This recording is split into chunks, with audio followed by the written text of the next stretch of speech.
நீங்கள் இப்போது ஜகத்குரு தத்துவதர்ஷி சந்த் ராம்பால்ஜி மகாராஜ் எழுதிய ஞான கங்கை புத்தகத்தின் பக்கம் எண் 105 கேட்டுக்கொண்டிருக்கிறீர்கள். கபீர் பரமேஸ்வர் 4 யுகங்களிலும் வருகிறார். சத்குரு புருஷ் கபீர் है, चारों युग प्रवान. झूठे गुरुवा मर गए, हो गए भूत मसान. சத் யுகத்தில் கபீர்தேவ் கபீர் சாஹிப் சத் சுக்ரத் என்ற பெயரில் தோற்றம். தத்துவ ஞானம் இல்லாததால் 1398 ஆண்டு கபீர் சாஹிப் நெசவாளர் வடிவில் காசிக்கு வந்தார். காசியின் இந்த தானக் நெசவாளர் எப்படி வேதங்களில் உள்ள கபீர்தேவ் பூரண பரமாத்மாவாக ஆக முடியும் என்ற சந்தேகத்தை பக்தர்கள் தெரிவிக்கின்றனர். இவ்விஷயத்தில் இந்த தாசனின், அதாவது சந்த் ராம்பால் தாஸின் ஓர் வேண்டுகோள். இதே பூரண பரமாத்மா கபீர்தேவ் கபீர் பரமேஸ்வர் வேதங்களுக்கு முன்பே சத்தியலோகத்தில் இருந்தார். மேலும் 4 யுகங்களிலும் தனது உண்மையான தத்துவ ஞானத்தை வழங்குவதற்காக தானே தோன்றினார். அவர் சத்யுகத்தில் சுக்ரத் என்றும், திரேதா யுகத்தில் முனிந்தர் என்றும், துவாபரா யுகத்தில் கருணாமய என்றும், கலியுகத்தில் கபீர்தேவ் கபீர் பிரபு என்ற அவரது உண்மையான பெயரில் தோன்றியுள்ளார். மேலும் எந்த நேரத்திலும் அவர் வெவ்வேறு வடிவங்களில் தோன்றி தனது லீலையை செய்து மறைந்து விடுகிறார். அந்த சமயத்தில் லீலை செய்ய வந்த பரமாத்மாவை பக்தர்கள் அடையாளம் காண முடியவில்லை. ஏனென்றால் அனைத்து குருமார்களும் ரிஷிகளும் இறைவனை உருவமற்றவர் என்று வர்ணித்துள்ளனர். உண்மையில் கடவுள் உருவத்தில் இருக்கிறார். அவர் மனிதர்களை போன்ற உடலை கொண்டுள்ளனர். ஆனால் பரமேஸ்வரரின் உடல் பஞ்சபூதங்களால் ஆன நாடி நரம்பு போன்ற உடல் அல்ல, ஒளியினால் ஆன உடல். பூரண பரமாத்மா தான் விரும்பும் போதெல்லாம் இங்கு தோன்றுகிறார். அவர் ஒரு தாயிடமிருந்து பிறப்பதில்லை, ஏனென்றால் அவர் அனைத்தையும் படைத்தவர். பூரண பிரபு கபீர் சாஹிப், அதாவது கபீர்தேவ், சத்யுகத்தில் சத் சுக்ரத் என்ற பெயரில் தோன்றினார். அந்த நேரத்தில் அவர் ஸ்ரீ பிரம்மா, ஸ்ரீ விஷ்ணு, ஸ்ரீ சிவன் மற்றும் ஸ்ரீ கருடர் போன்றோருக்கு தத்துவ ஞானத்தை விளக்கினார். மகா முனிவரான ஸ்ரீ மனு முனிவருக்கு தத்துவ ஞானத்தை விளக்க முயன்றார். ஆனால் மகா முனிவரான ஸ்ரீ மனு பரமேஸ்வரரின் ஞானத்தை ஏற்றுக்கொள்ளாமல் ஸ்ரீ பிரம்மாவிடமிருந்து கேட்ட வேதங்களின் அறிவிலும் தன்னால் பெறப்பட்ட வேதங்களின் முடிவிலும் உறுதியாக இருந்தார். மாறாக பரமேஸ்வர் சத் சுக்ரத் அவர்களை நீங்கள் கூறுவது அனைத்தும் எதிரறிவு என்று கேலி செய்ய ஆரம்பித்தார். எனவே அவர் பரமேஸ்வர் சத் சுக்ரத்திற்கு வாமதேவன் என்ற மாற்று பெயரை கொடுத்தார். வாம் என்பதன் பொருள் எதிர், தலைகீழ். இவ்வாறே சத்யுகத்தில் சத் சுக்ரத் பெயரில் வந்த பரமேஸ்வர் கபீர் தேவ்ஜி ரிஷிகளுக்கும் பக்தர்களுக்கும் உண்மையான ஞானத்தை விளக்கி வந்தார். ஆனால் ரிஷிகள் அதை ஏற்கவில்லை. சத் சுக்ரத் என்பதற்கு பதிலாக பரமேஸ்வரரை வாமதேவன் என்று அழைக்கத் தொடங்கினர். எனவே யஜுர் வேதம் அத்தியாயம் 12 மந்திரம் 4 யஜுர் வேதத்தின் உண்மையான அறிவை வாமதேவன் ரிஷி புரிந்து கொண்டு மற்றவர்களுக்கு விளக்கினார் என்று விவரிக்கப்பட்டுள்ளது. புனித வேதங்களின் ஞானத்தை புரிந்து கொள்ள தயவு செய்து சிந்திக்கவும். நீங்கள் இப்போது ஜகத்குரு தத்துவதர்ஷி சந்த் ராம்பால்ஜி மகாராஜ் எழுதிய ஞான கங்கை புத்தகத்தின் பக்கம் எண் 106 கேட்டுக்கொண்டிருக்கிறீர்கள். உதாரணமாக யஜுர் வேதம் ஒரு புனித நூல். சமஸ்கிருத மொழியில் எங்காவது யஜு அல்லது யஜும் என்று எழுதப்பட்டிருந்தால் அது புனித நூலான யஜுர் வேதத்தை குறிப்பதாகும். அதே போல பூரண பரமாத்மாவின் உண்மையான பெயர் கபீர்தேவ். இது பல்வேறு மொழிகளில் கபீர் சாஹிப், கபீர் பரமேஸ்வர் என்று அழைக்கப்பட்டது.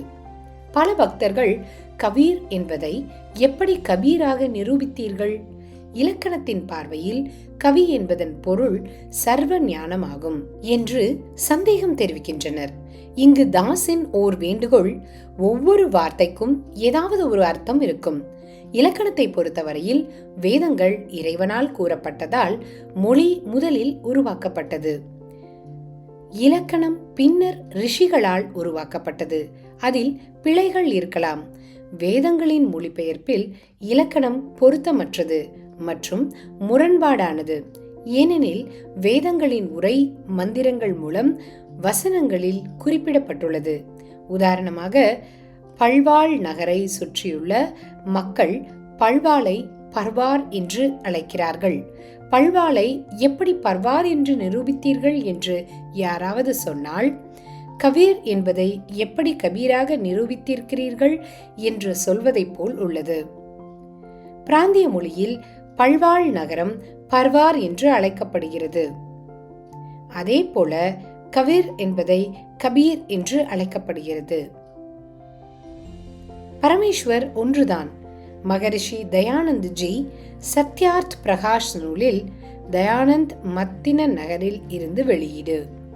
சமுல்லாஸ் 4 பக்கம் 100 தேவ் ரஹ்மா என்பதன் பொருளை தேவர் கி காம்னா என்று செய்துள்ளார். அவர் இர் எழுதுவதன் மூலம் தேவ்ர என்பதை தேவர் என்று எழுதியுள்ளார். ஆக கபீர் என்பதை கபீர் என்று சொல்வதில் இலக்கணத்தில் ஆட்சேபனையோ பிழையோ இல்லை. இந்த ஆதாரம் யஜுர்வேதம் அத்தியாயம் 29 மந்திரம் 25 மற்றும் சாமவேதம் எண் 1400 உள்ளது. அது பின்வருமாறு: யஜுர்வேதம் அத்தியாயம் 29 ஸ்லோகம் 25. சந்த் ராம்பால்ஜியின் பொழிப்புரை. समिद्धा अद्यमनुषा दुरोणे देवा देवान यज असि जातवेदः आचवा मित्रमः चिकित्वान त्वम दूता विरसि प्रजेता. மொழிபெயர்ப்பு. ஆத்ய இன்று, அதாவது தற்சமயம். துரோணே உடல் எனும் மாளிகையில் மனுஷ் தவறான வழிபாட்டில் மூழ்கியிருப்பவர்களின் சமித்த தீங்கு விளைவிக்கும் தற்போதைய சாஸ்திர முறையற்ற வழிபாடு அவரை எரித்து சாம்பலாக்கிவிடும். வேதத்திற்கு எதிரியான வழிபாடு ஒரு சாதகனின் வாழ்க்கையை அழித்து விடுகிறது. அதற்கு பதிலாக தேவான் தெய்வங்களின் தேவ தெய்வம், ஜாத்வேத் பூரண பரமாத்மா சத்திய புருஷின் உண்மையான யஜ் வழிபாடு அசி இருக்கிறது. ஆ இரக்கமுள்ள, மித்ரமக உயிர்களின் உண்மையான துணையான பூரண பரமாத்மாவின் சிக்கித்வான் சிறந்த ஞானம், அதாவது உண்மையான பக்தியை, தூத தூதரின் வடிவில், வக கொண்டு வருபவர், ச மற்றும் பிரசேதா போதிப்பவரும், துவம் நீங்கள், கபீர் அசி கபீர் தேவ் அதாவது கபீர் பரமேஸ்வர் ஆவீர். நீங்கள் இப்போது ஜெகத்குரு தத்துவதர்ஷி சந்த் ராம்பால்ஜி மகாராஜ் எழுதிய ஞானகங்கை புத்தகத்தின் பக்கம் எண் 107 கேட்டுக்கொண்டிருக்கிறீர்கள். பொருள்: பூரண பரமாத்மா தோன்றும் போது அந்த நேரத்தில் அனைத்து ரிஷிகளும் குருக்களும் சாஸ்திர விதிகளை விட்டு தன்னிச்சையான வழிபாட்டின் மூலம் முழு பக்த சமூகத்தையும் வழிநடத்துவார்கள். அப்பொழுது கபீர் தேவ் அதாவது கபீர் பரமேஸ்வர் தத்துவ ஞானத்தை பரப்பும் தூதராக தானே தோன்றுவார். சாமவேதம் எண் 1400 அத்தியாயம் 12 கண்டம் 3 ஸ்லோகம் 5. சந்த் ராம்பால்ஜி பொழிப்புரை. भद्रावस्त्रास्मन्या वसाना महान कविर निवचनाने शंसन आवच्च स्वचंबोह पुवमाना विचक्षणः जाग्विह देववीतो. மொழிபெயர்ப்பு. விஷக்ஷன் தந்திரமான மக்கள், ஆவச்சியஸ்வ தங்கள் பேச்சுக்கள் மூலம் பூரண பிரமுடைய வழிபாட்டிற்கு மாறாக வழிநடத்தி, அதாவது அமிர்தத்திற்கு பதிலாக பூயமான் விஷம் போன்ற மாறான வழிபாட்டை பூதங்கள், பித்ருக்கள், முக்குணங்களான ரஜோகுணம் பிரம்மா, சத்வகுணம் விஷ்ணு, தமோகுணம் சிவன் மற்றும் பிரம்மகாலனின் வழிபாடுகள் சம்போ அன்புடன் வழிநடத்தப்படுவதை, அதாவது தவறான வழிபாட்டை ஒழிப்பதற்கு, பத்ரா சகல சுகங்களை அளிக்கும், மகான் கபீர் மகான் கபீர் அதாவது பூரண பரமேஸ்வர் கபீர் ஒரு சாதாரணமான சாது வேஷத்தில் சமன்யா தனது சத்தியலோகத்தில் உள்ள உடலை போலவே மற்றொரு காணக்கூடிய ஒளி உடலை கொண்டு வஸ்அந்த் ஒரு சாதாரண மனிதனைப் போல சில நாட்கள் இந்த உலகத்தில் வாழ்ந்து நிவச்னானி தனது புனித உரைகள் மூலம் தத்துவ ஞானத்தின் சன்சன் வர்ணனை செய்து தேவ் பூரண பரமாத்மாவின் விதேவ் மறைந்திருக்கும் சர்க்குணம் நிர்குணம் ஞானத்தின் ஜாக்ரவி விழிப்புணர்வை ஏற்படுத்துகிறார். பொருள்: யஜுர்வேதம் அத்தியாயம் 5 மந்திரம் 1 அக்னே தனு அசி பரமேஸ்வர் உடலுடன் உள்ளார். விஷ்ணுவே துவா சோமஸ்ய தனு அஷி அனைவரையும் போஷிக்க அந்த அழிவற்ற பிரபுவிற்கு மற்றொரு உடல் உள்ளது. அதில் சில நாட்களுக்கு விருந்தினராக இந்த உலகத்திற்கு வருகிறார். தத்துவ ஞானத்தின் அறியாமையால் உள்ளவர்களை எழுப்புகிறார் என்று கூறப்பட்டுள்ளது. அதே ஆதாரம் இந்த மந்திரத்திலும் உள்ளது. கபீர் பரமாத்மா தன் உருவத்தை மாற்றி சாதாரண மனிதராக இந்த பூமியில் சிறிது காலம் தோன்றுகிறார் மற்றும் கவிநிர் வசனானி ஷன்ஷன் அதாவது கவேர்வாணி உரை மூலம் தத்துவ ஞானத்தை பரவச் செய்கிறார். மகா ரிஷி என்று அழைக்கப்படும் தந்திரமானவர்கள் சாஸ்திர வழிபாட்டிற்கு பதிலாக சாஸ்திரத்திற்கு மாறாக பிறரை வழிநடத்தும் பொழுது பூரண பரமாத்மா தாமே தோன்றி தத்துவ ஞானத்தின் மூலம் சாஸ்திர முறையான வழிபாட்டை விளக்குகிறார். யஜுர்வேதம் அத்தியாயம் 5 மந்திரம் 1 அக்னயா தனுவா அசி வைஷ்ணவே த்வா சோமஸ்ய தனுஹா அசி வைஷ்ணவே த்வா அதித்யா அதித்யம் அசி வைஷ்ணவே த்வா ஷேனாய் த்வா சோம் பந்தே வைஷ்ணவே த்வா அக்னே த்வா ராயா போஷ்தே வைஷ்ணவே த்வா. நீங்கள் இப்போது ஜகத்குரு தத்துவதர்ஷி சந்த் ராம்பால்ஜி மகாராஜ் எழுதிய ஞானகங்கை புத்தகத்தின் பக்கம் எண் 108 கேட்டுக்கொண்டிருக்கிறீர்கள். பொருள்: இந்த மந்திரம் இறைவனின் 2 நிலைகளை விவரிக்கிறது. ஒன்று, பரமேஸ்வர் மேல் லோகத்தில் பிரகாசமான ஒளி உடலில் இருக்கிறார். இரண்டாவது, ஒரு சாதாரண மனிதனைப் போல ரிஷி அல்லது சாது வடிவில் வந்து அனைத்து ஆன்மாக்களையும் காக்கிறார். உதாரணமாக, திடீரென சிறிது நேர விருந்தினராக வருகிறார். அந்த பரமேஸ்வரர் 2 வழிகளில் விருந்தாளியாக வருகிறார். ஒன்று, பரமேஸ்வர் சாதாரண மனிதனைப் போல சில காலம் உலகில் இருந்து தனது தத்துவ ஞானத்தை பரப்புகிறார். அவர் பரமேஸ்வர் கபீர் வடிவில் தோன்றி 120 ஆண்டுகள் காசி நகரில் இருந்தார். திடீரென்று ஒரு தாமரை மலர் மீது குழந்தை வடிவில் தோன்றி பின்னர் லீலைகள் செய்து கொண்டே வளர்ந்து 120 ஆண்டுகள் இந்த உலகில் விருந்தினராக இருந்தார். பிறகு சரீரத்துடன் சத்தியலோகத்திற்கு சென்றார். இரண்டாவது, பரமேஸ்வரர் திடீரென ஒரு குரு, ரிஷி அல்லது வேறு சாதாரண மனித வடிவத்தில் தோன்றி தனது பக்தருக்கு தரிசனம் கொடுத்து தத்துவ ஞானத்தை விளக்கி அவரை சத்தியலோகத்திற்கு அழைத்துச் செல்கிறார். பிறகு அந்த பரம பக்தர் கண்ணால் கண்ட பரமாத்மாவின் மகிமையை விவரிக்கிறார். இதை அழல் பறவை, ஆகாயத்தில் வாழும் பறவை என்று சொல்லப்பட்டுள்ளது. அழல் பறவை உணவிற்காக விரைந்து இறங்கி வந்து யானைகளை தூக்கி விரைந்து மீண்டும் வானத்திற்கு சென்று விடுகிறது. அதாவது, கடவுள் திடீரென்று தோன்றி ஸ்ரீ குருநானக் அவர்களை பேயி நதிக்கரையில் சந்தித்தார். அவருக்கு சத்தியலோகத்தை காண்பித்து 3ஆம் நாள் திடீரென அவரை பூமிக்கு அனுப்பினார். அதன் பிறகு ஸ்ரீ நானக் சாஹிப் ஜி பரமாத்மாவின் மகிமையை தனது அமுத உரைகளில் விவரித்தார். குரு கிரந்த சாஹிப் நூலில் மஹல்லா பஹல்ல என்ற அத்தியாயத்தில் உள்ளது. இதேபோல் 1727ஆம் ஆண்டு சந்த் கரீப்தாஸ் ஜியை ஹரியானாவில் ஜஜ்ஜர் மாவட்டத்தில் சுடானி கிராமத்தில் உள்ள நாலா என்ற வயலில் பரமாத்மா ஜிந்தா மகாத்மா வடிவில் சந்தித்தார். அவருக்கு சத்தியலோகத்தை காட்டிய பிறகு மீண்டும் பூமிக்கு அனுப்பினார். அதன் பிறகு கரீப்தாஸ் சாஹிப் ஜி கடவுளின் மகிமையை வர்ணித்தார். இது அவரது புனித நூலில் வாணி கரீப்தாஸ் அத்தியாயத்தில் உள்ளது. இதே போல தாது சாஹிப் ஜியை சந்தித்தார்.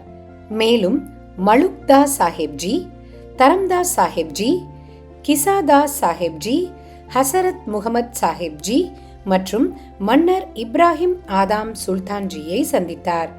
மேலும் பல புனித ஆன்மாக்களை பரமாத்மா விருந்தாளி போல சந்தித்து தனது தத்துவ ஞானத்தை விளக்கி முக்தி அளித்தார். சுவாமி ராமானந்தரையும் சந்தித்து அவருக்கு சத்தியலோகத்தை காண்பித்தார். சுவாமி ராமானந்தர் கண்ணால் கண்ட கபீர் சாஹிப் ஜியின் மகிமையை விவரித்தார். दो ठोर है एक तू भया एक से दो, हे कबीर हम कारणे आए हो मत जोए. சுவாமி ராமானந்தர் கூறுகிறார், கபீர் பரமேஸ்வரரே, நீங்கள் ஒளி உடலில் மேலே மற்றும் இங்கே 2 இடங்களிலும் இருக்கிறீர்கள். எங்களுக்காக இவ்வளவு தூரம் பயணித்து வந்திருக்கிறீர்கள். நீங்கள் இப்போது ஜகத்குரு தத்துவதர்ஷி சந்த் ராம்பால்ஜி மகாராஜ் எழுதிய ஞானகங்கை புத்தகத்தின் பக்கம் எண் 109 கேட்டுக்கொண்டிருக்கிறீர்கள். அக்னி சுயமாக ஒளிரும் கடவுள். தனுஹ் உடல் உருவத்தில் அசி இருக்கிறார், அதாவது இறைவன் ஒளிமயமான உடலுடன் இருக்கிறார். விஷ்ணவே போஷிக்கி, அதாவது அனைத்து லோகங்களின் ஆன்மாக்களின் தேவையை பூர்த்தி செய்ய. சோமஸ்ய அந்த அழிவற்ற பரமேஸ்வரருக்கு தனுக உடல் அசி உள்ளது. சோம் புருஷ், அதாவது அழியாத கடவுள் 3 லோகங்களிலும் வந்து அனைவரையும் காக்கிறார். அவர் விருந்தினராக வருகிறார், அதாவது திடீரென்று தோன்றுகிறார்.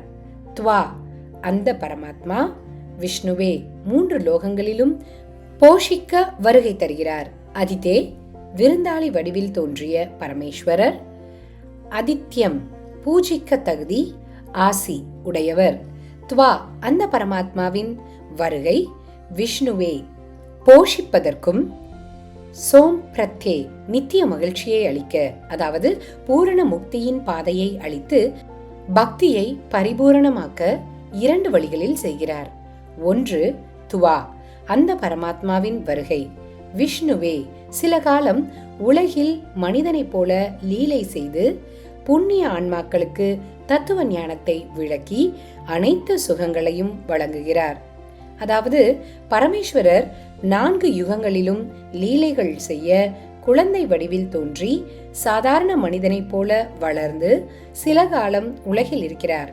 கலியுகத்தில் பூரண பரமாத்மா அவர்கள் கபீர் என்ற பெயரில் 1398ஆம் ஆண்டு காசியில் ஒரு தாமரை மலரில் தோன்றினார் மற்றும் 120 ஆண்டுகள் உலகில் இருந்தார்.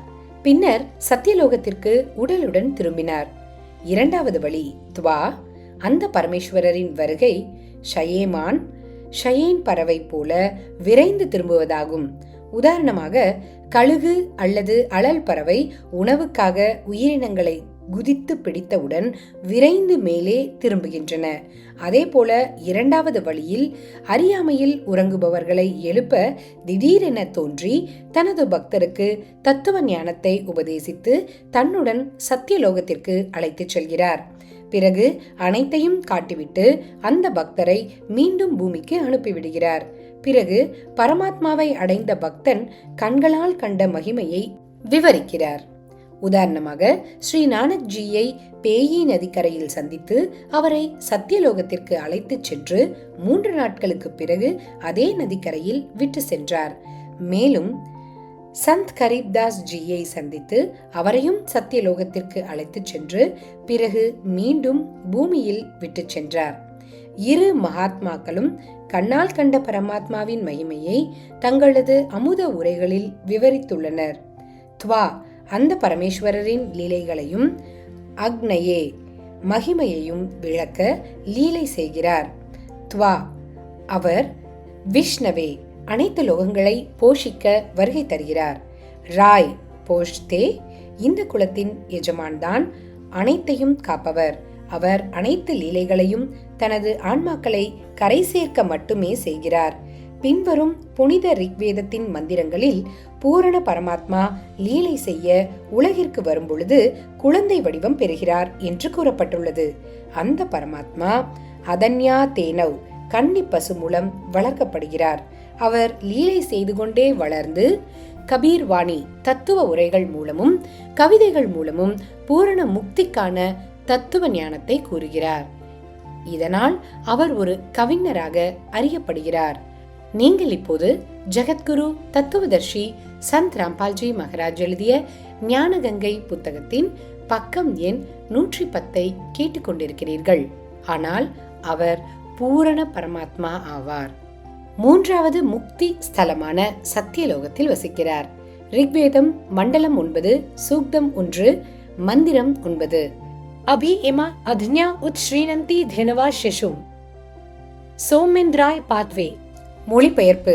உத் குறிப்பாக, இமம் இந்த, சிசம் குழந்தை வடிவில் தோன்றிய, சோமம் பூரண பரமாத்மா அழிவற்ற கடவுளின், இந்திராய வளர்ச்சி அடையும் உடலின், பாத்வே வளர்ச்சிக்கு, அபி முற்றிலும், அதன்யா தேனவ் காளையால் தொடாத பசு அதாவது கன்னி பசுவால், ஸ்ரீநந்தி பராமரிக்கப்படுகிறது அதாவது வளர்க்கப்படுகிறது. பொருள்: பூரண பரமாத்மா லீலைகள் செய்து கொண்டு பாலகனாக தோன்றும் போது அவரை பராமரிக்க பசுங்கன்று ஒன்று தானே பால் சுரக்கிறது. ரிக்வேதம் மண்டலம் 9 சூக்தம் 96 மந்திரம் 17. शिशुम जज्ञानम हर्यतम मजंती शुंभंती वहनिमृता गणेन तविर्गीर भी काव्यना कविर संत सोमा पवित्रम अत्यति रेभन. மொழிபெயர்ப்பு.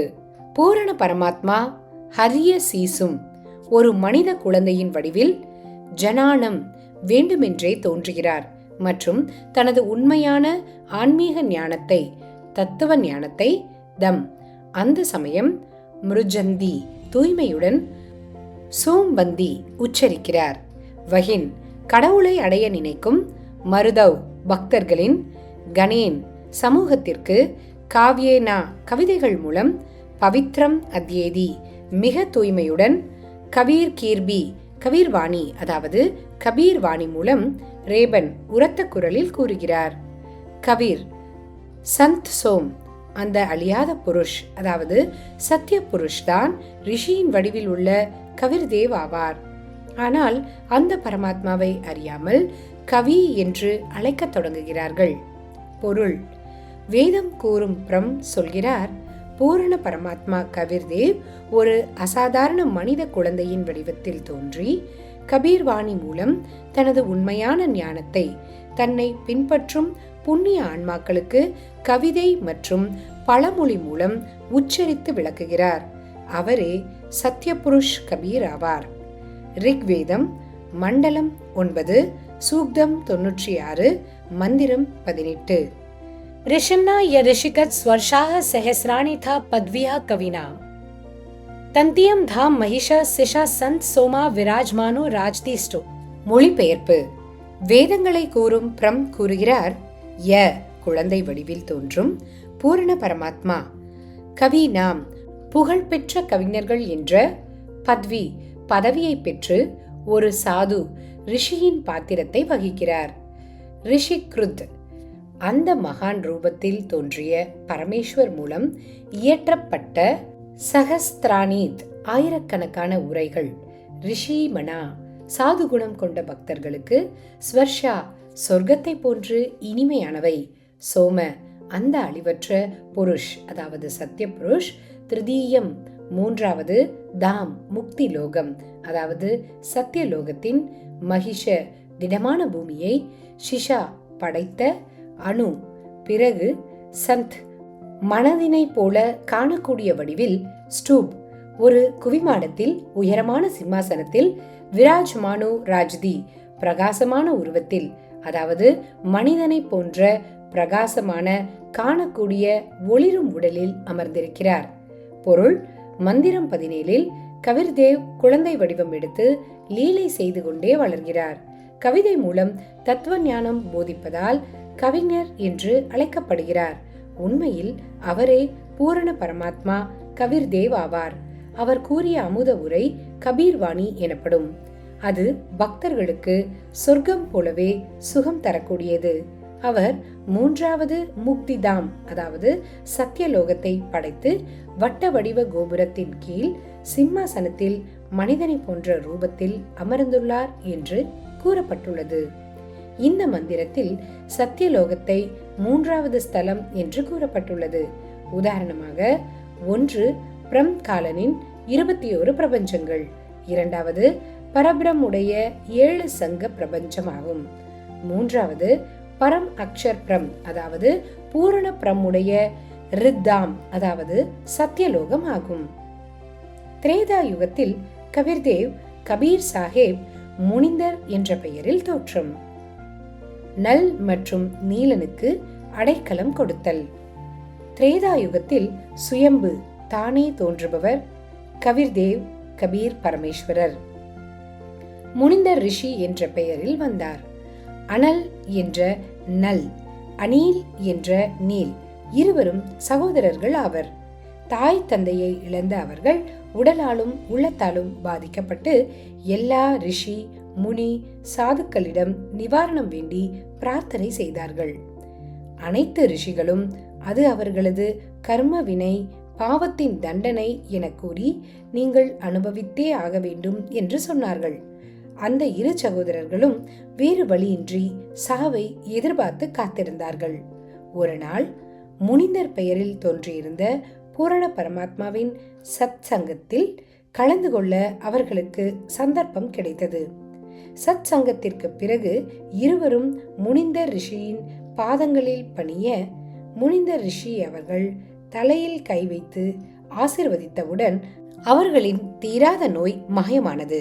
இருவரும் பூரண குணம் அடைந்தனர். இந்த அதிசயத்தை கண்டு இருவரும் முனிந்தர் ரிஷியின் காலில் விழுந்து கண்ணீர் விட்டு கதறினர். முனிந்தர் ரிஷியிடம் தீட்சை பெற்று அவருக்கு சேவை செய்ய தொடங்கினர். நீங்கள் இப்போது ஜகத்குரு தத்துவதர்ஷி சந்த் ராம்பால்ஜி மகாராஜ் எழுதிய ஞானகங்கை புத்தகத்தின் பக்கம் எண் 112 கேட்டுக்கொண்டிருக்கிறீர்கள். முந்தைய காலத்தில் நீர் வசதிக்காக ஆற்றங்கரையில் சத் சங்கம் நடைபெறுவது வழக்கம். நல், நீல் சூதுவாது தெரியாத பக்தர்கள், கூட்டத்திற்கு வரும் முதியவர்கள், நோயாளிகள், மாற்றுத்திறனாளிகளின் துணிகளை துவைப்பது, பாத்திரங்களை சுத்தம் செய்வது என பல சேவைகள் செய்தனர். ஆனால் இறைவனை பற்றியே சிந்தித்து அவரை பற்றி பேசிக்கொண்டே தன்னிலை மறப்பார்கள். அதனால் அவர்கள் சில பொருட்களை ஆற்றில் தொலைத்து விடுகிறார்கள். இதை பார்த்த மக்கள் நல் மற்றும் நீலனிடம், நீங்கள் இருவரும் நன்கு சேவை செய்கிறீர்கள், ஆனால் பொருள்களை தொலைத்து விடுகிறீர்கள். உங்கள் சேவை இனி வேண்டாம், எங்கள் சேவையை நாங்களே செய்து கொள்கிறோம் என்று கூறுவார்கள். உடனே இருவரும் எங்கள் சேவையை பறிக்க வேண்டாம், இனி தொலைக்க மாட்டோம் என்று கூறி அழத் தொடங்கி விடுவார்கள். பின்னர் மீண்டும் கடவுளை பற்றி பேசிக்கொண்டே பொருள்களை நீரில் தொலைத்து விடுவார்கள். எனவே பக்தர்கள் முனிந்தர் ரிஷியிடம் முறையிட்டார்கள். முனிந்தர் ரிஷி அவர்களுக்கு பல முறை விளக்கினார். எங்களிடம் இருந்து சேவையை பறிக்காதீர்கள் என்று இருவரும் அழத் தொடங்கினர். பிறகு முனிந்தர் ரிஷி அவர்களிடம், இனி உங்கள் கையிலிருந்து எந்த பொருளும் கல்லாக இருந்தாலும் இரும்பாக இருந்தாலும் தண்ணீரில் மூழ்காது, நன்கு சேவை செய்யுங்கள் என்று கூறி அவர்களை ஆசிர்வதித்தார். நீங்கள் ராமாயணம் கேட்டிருப்பீர்கள். ஸ்ரீராமரின் மனைவி சீதையை ராவணன் தூக்கி சென்றபோது ஸ்ரீ ஹனுமாருடைய உதவியால் சீதை லங்கையில் இருப்பதை ராமர் அறிந்தார். ராமர் அமைதி தூதரை அனுப்பி சீதையை திருப்பி அனுப்புமாறு கேட்ட பிறகும் ராவணன் ஒப்புக்கொள்ளாததால் யுத்தம் தயாரானது. அப்போது கடலை எப்படி கடப்பது என்ற பிரச்சனை எழுந்தது. ஸ்ரீராமர் முழங்கால் வரை கடல் நீரில் நின்று கடல் அரசனை வழி கேட்க கடலரசன் மசியவில்லை.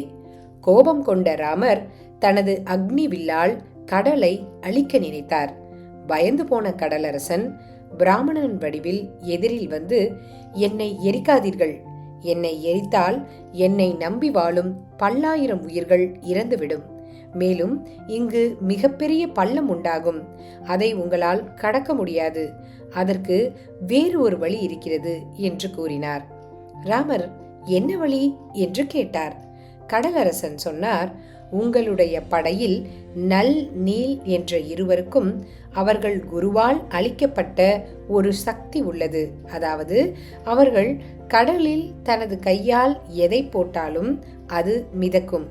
எனவே அவர்களை வைத்து கற்களால் மிதக்கும் பாலத்தை கட்டுங்கள் என கூறினார். ஸ்ரீராமரும் நல், நீல் இருவரையும் அழைத்து கேட்க அவர்களும் ஒப்புக்கொண்டார்கள். ராமர் அவர்களை சோதிக்க செய்து காட்டச் சொன்னார். நல் நீல் இருவரும் இன்று எல்லோர் முன்னிலையிலும் தங்களது மகிமை கூடும் என்று தவறாக நினைத்தார்கள். அவர்கள் தங்கள் குரு முனீந்தரை நினைவு கூறவில்லை. நாம் அவரை வணங்கினால் ஸ்ரீராமர் இவர்களிடம் சக்தி இல்லை, வேறு யாரிடமோ பிரார்த்திக்கிறார்கள் என்று எண்ணி விடுவார் என்று நினைத்து குருவை வணங்காமல் கடலில் கல்லை போட்டதும் கல் மூழ்கி போனது. இருவரும் பல முறை முயன்றும் கற்கள் மிதக்கவில்லை. நீங்கள் இப்போது ஜெகத்குரு தத்துவதர்ஷி சந்த் ராம்பால்ஜி மகாராஜ் எழுதிய ஞான கங்கை புத்தகத்தின் பக்கம் எண் 113 கேட்டுக்கொண்டிருக்கிறீர்கள். உடனே ராமர் அவர்களிடம் எந்த சக்தியும் இல்லை, நீ பொய் சொல்கிறாய் என்று கடலரசனை பார்த்து சொன்னார். சமுத்திரராஜன் நல் நீல் இருவரின் தவறுகளை அவர்களுக்கு உணர்த்தினார். இருவரும் தங்கள் குரு முனீந்தர் பிரபுவை வணங்கினர். உடனே சத்குரு முனீந்தர் கபீர் சாஹேப் அங்கு வந்தார்.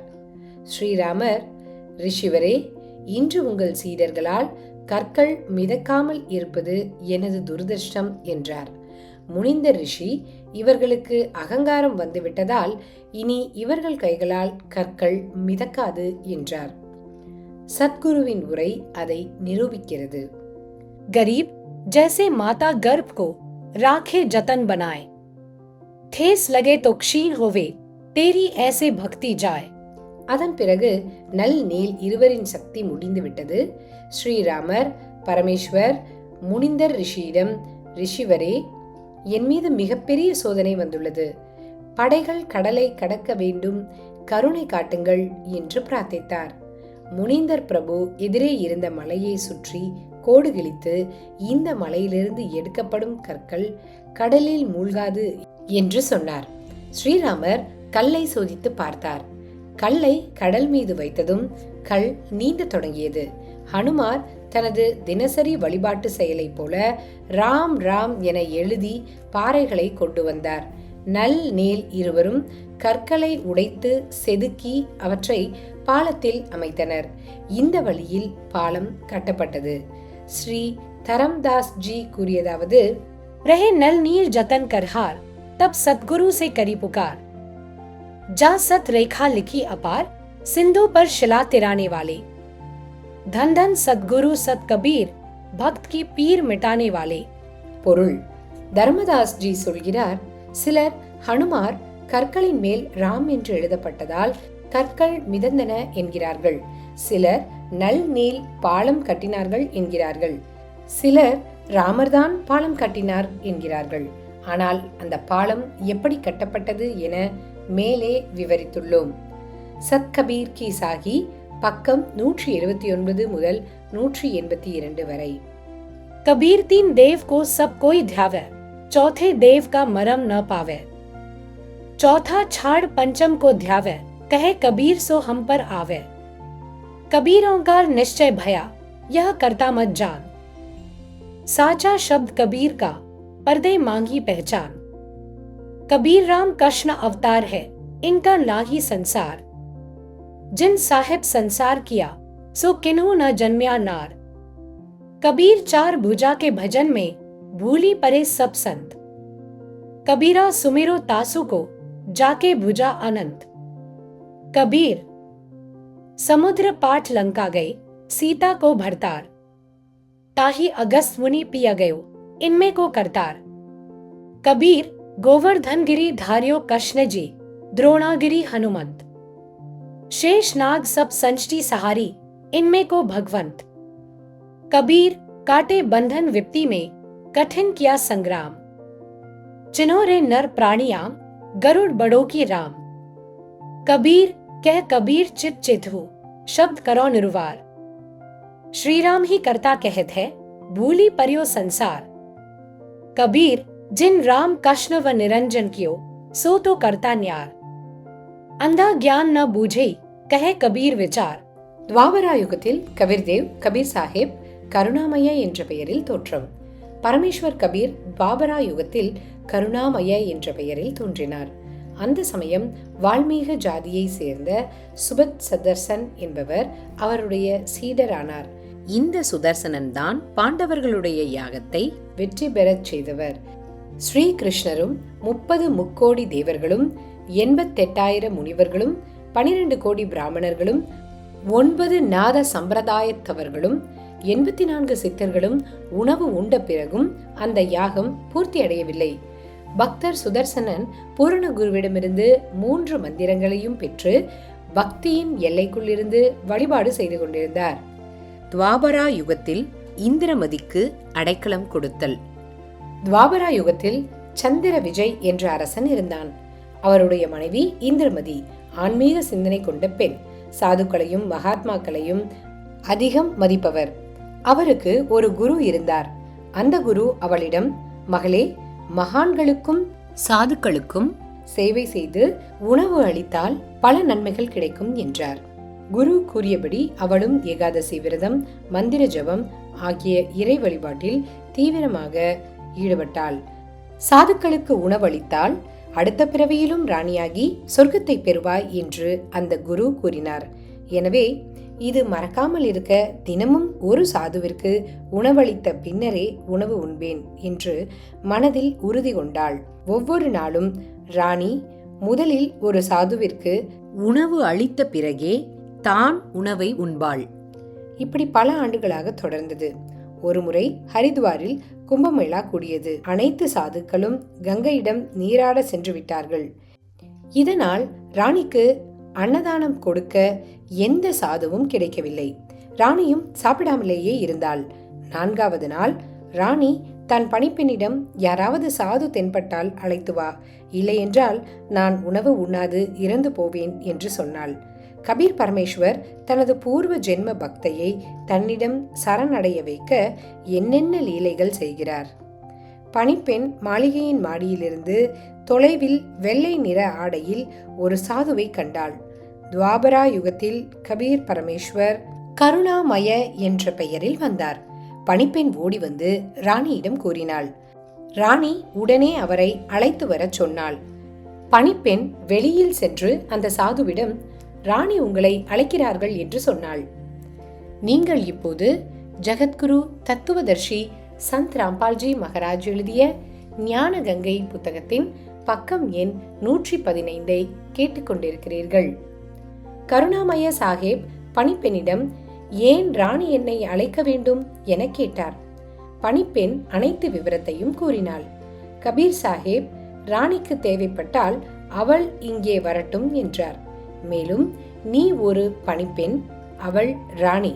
நான் அங்கு வந்த பிறகு ராணி அல்லது ராஜா உன்னை யார் அழைத்தது என்று சொன்னால், மகளே, மகான்களை அவமதிப்பது மகா பாவமாகும்.